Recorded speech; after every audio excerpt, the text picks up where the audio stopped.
Welcome back to Stories of Dave. We are on chapter 13, part 2, chapter 13 of Hokey Pokey. Other new customers came in now and then. These were occasionally men, and they were as sheepish as Jesus pilgrims. Sometimes they didn't say a single word for as long as a half hour. Code Talker and Nipper would take turns pretending not to keep an eye on them before they'd approach awkward as middle schoolers to say something forced and bizarre like, "Hey man, what are them girls like?" "Those are spies," Nipper said. "Garon effing T. I recognize some of them from Goolsby's church. That last one, that was Jeff Anderson. His wife's been out here with them picketers." Straight up? Straight up. I reckon they sizing the place up, pacing it, measuring it. On at least one such occasion, Code Talker played into the game. "Well, as long as it's vibrating, you're off to a pretty good start," he told the man. He used his outdoor voice. That always did the trick. "They like it when it's vibrating." "When what's vibrating?" "Whatever. The marital aid. Or your Johnson." "Do what?" "Johnson." "What in the blazes does Mr. Johnson have to do with anything?" "I don't reckon I ever knowed Mr. Johnson." No. We don't have a device that fits on your Johnson." "Do what now?" "It fits on your dick, slips over your pecker, sort of like." "Man, I don't rightly see what my pecker's got to do with anything we're talking about right now." "Well, did you ever think maybe that might be the source of all that sand?" "What? What sand?" "All that sand in your old lady's disposition." Code Talker grinned. He'd fully expected to get punched for that one, but no punch ever came. "Well, I don't believe it's polite or good business neither for a feller to mention another feller's old lady's disposition, to be honest with you. Them could be fighting words on the right day, seeing how you don't know me from Adam. Besides, by God, what she sticks in her disposition ain't nobody's business but mine, and hern too, I reckon." One afternoon, Havle and Henry came back in need of a replacement for Country Girl. He almost called her Bonnie when he asked Code Talker about it. "Hey man, Bonnie, that old blow-up thingy you sold me, it was defective." "I'm sorry to hear that. I could probably give you some credit toward another purchase. Do you have the defective one with you?" "No, I don't. That's what's defective about it. It blew right out the window." "Oh, out the window of your vehicle?" "Well, it weren't the window at church now, was it?" No, I suppose not. I hope not. Thing is, I'm not sure that qualifies as normal use, as in how the manufacturer intended it to be used," Code Talker said, but he'd seen old Henry's eyes go blank as marbles by the time he got to normal use.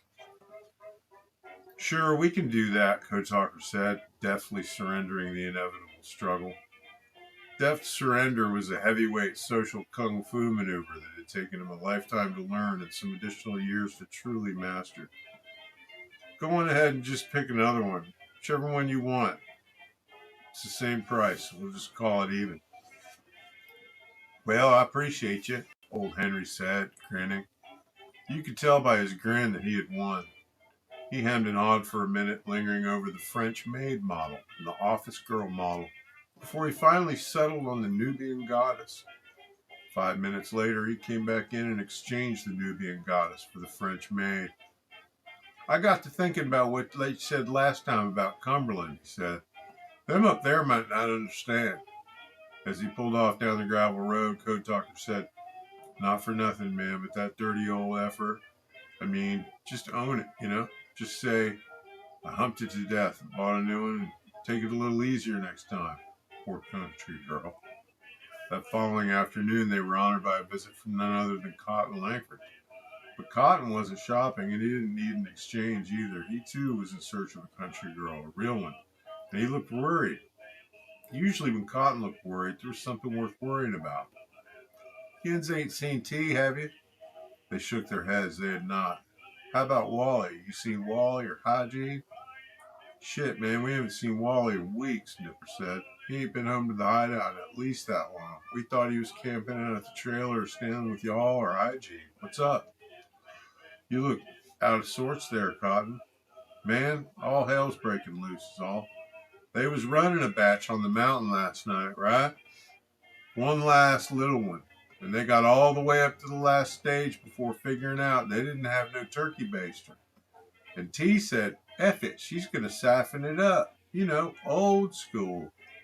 And by God, she got every bit of that first mouthful of it. Raw dope, straight from the mother jug. A few grams worth, I reckon. At least that. Probably more like an 8-ball. I don't know what startled her, but man, she sort of coughed and drank it right down. Holy shit. Cotton let the information register before he went on. He raised his eyebrows. That ain't the half of it. They got as much charcoal in her as they could, you know, and they made her drink a big glass of milk. But she kept it down, man, every damn bit of it. She is wide the F open. I ain't never seen nothing like it. I surely ain't.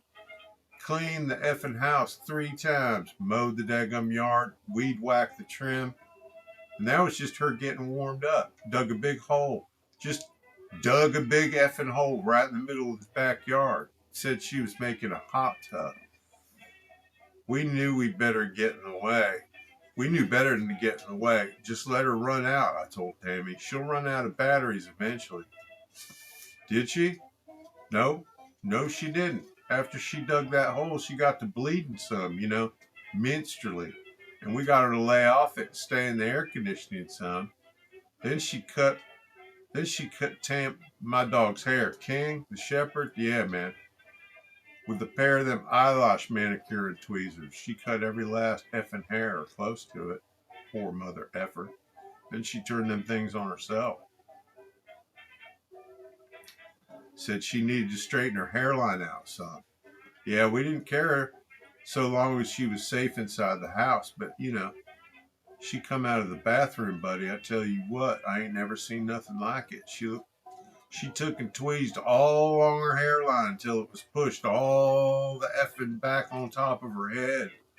All the way up here, kind of like Bozo the Clown. Except ain't that funny looking. Except she is. In an effed up kind of way, you know. She didn't care, I reckon, as long as it was straight finally. Holy shit. Yeah, I eventually got her to focus on some crafts and stuff, but that kindly backfired on me when she decided she needed more beads. So I got her sort of sidetracked, making those effing key rings and stuff. But that didn't hold her for long. She wanted them beads, man. Had to have them. You know a woman can get whenever they're tweaking. So she got out then? Hell yes, she did. It's like watching a daggum 3-year-old. Cotton shook his head. He looked weary now, too. Weary and worried. Last anyone saw, she was thumbing for a ride out of town. She sure do look effed up, though, he said, and started to laugh. I don't know who'd stop for her, looking the way she does. Her hair's about the craziest different thing I ever seen in my life. But she's wearing a set of Tammy's overalls, too, and them are way too big. And her not wearing a stitch of underwear.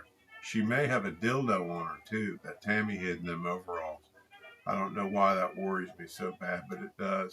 She looks like Bozo the effing tweaker fairy. Thanks for joining me for chapter 13 of Hokey Pokey. There is a bomb in Gilead. Coming to a close here shortly. Chapter 14 is coming up next. Just a closer float with thee. This is personally one of my favorite chapters. One of the ones that works as a standalone short story, I think, or at least with an adjustment here and there. At any rate, as usual, for your own print copy, read along. Please go to the link in the description.